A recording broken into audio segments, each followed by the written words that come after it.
बिस्मिल्लाहिर्रहमानिर्रहीम। अस्सलाम वालेकुम दोस्तों, जिस तरह ये वायरस आया हुआ है ना, आप गौर करेंगे तो ये पोर्ट बंद की वजह से ही है। मैंने पहले भी वीडियो में कहा था कि ये पोर्ट बंद की वजह से ही होगा, जो है ना ये वायरस आया हुआ है। आपको कोई भी कबूतर लगे कि जो पोटा रोक के बैठ गया है ना, तो सबसे पहले वही सोडामेंट और फ्लैजर इंजेक्शन जो है ना 2 सीसी वो आपने पिला देना है उसको, ताकि उसका पोटा खुल जाए। 3-4 घंटे पानी नहीं पीने देना। उसके बाद जब वो कबूतर थोड़ा सा रिकवर हो या थोड़ा सा झोले की तरफ जाने लगे तो मिट्टी का तेल नाक में लगाना है, ठीक है। उसके बाद एक चीज़ आपने पिलानी है। असल में मैं तकरीबन झोला जो था ना, वो तकरीबन मैं 3 दिन मैक्सिमम 5 दिन में ठीक कर लेता था। लेकिन दवाइयाँ वही हैं, सारा कुछ वही है, लेकिन अब महीने 3-3 4-4 महीने लग जाते हैं ठीक करने में। उससे मुझे समझ लगी है कि कोई ना इनकी पोटेंसी में कोई फ़र्क आया है दवाइयों में। वो देखने में तो वो पोटेंसी वही बताते हैं, लेकिन वो असर वो नहीं है जो 3 दिन में असर होता था। बहरहाल मैं क्या उसका नाम, कुछ एक दवाई है वो मैं इस्तेमाल करवा रहा हूँ। बड़ी मशहूर ज़माना दवाई है, तो लेकिन मैंने ये देखा कि वो थोड़ी क्वांटिटी में तो असर ही कोई नहीं कर रही थी। फिर मैंने बड़े ठीक ठाक क्वांटिटी में इस्तेमाल किया। मसलन 2 लीटर पानी में कहते हैं कि जनाब 2 सीसी 3 सीसी मिक्स करनी चाहिए, लेकिन मैंने कबूतरों को नीट ही वो दवाई 1 सीसी 1.5 सीसी मैंने पिलाई है।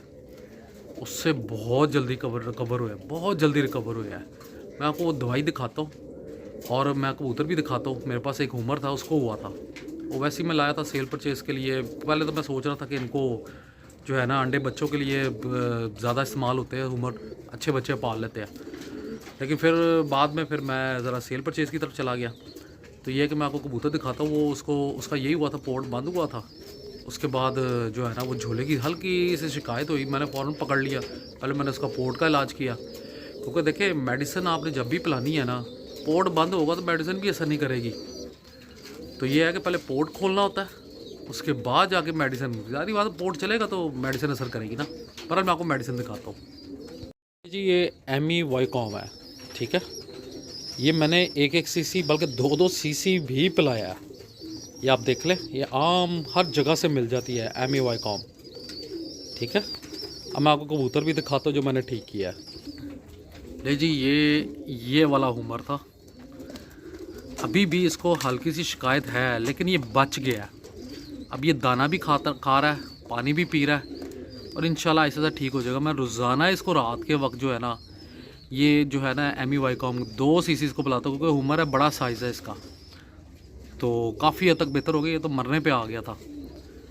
तो आप ये इस्तेमाल कीजिएगा, इंशाल्लाह बड़े अच्छे रिज़ल्ट मिलेंगे। साथ में कबूतर की खुराक ज़रूर पूरी रखें। जो कबूतर नहीं दाना खाते उनको आपने जो है ना रात के वक्त दूध में ब्रूफिन मिक्स करके लाजमी देना है। तो उससे ये होगा कि इसकी खुराक पूरी रहेगी, और बुखार भी जो इनको हल्का फुल्का होगा कमज़ोरी की वजह से, तो वो भी ठीक हो जाएगा। तो ये थी वीडियो, इंशाल्लाह आप करें, आपके बहुत काम आएगी।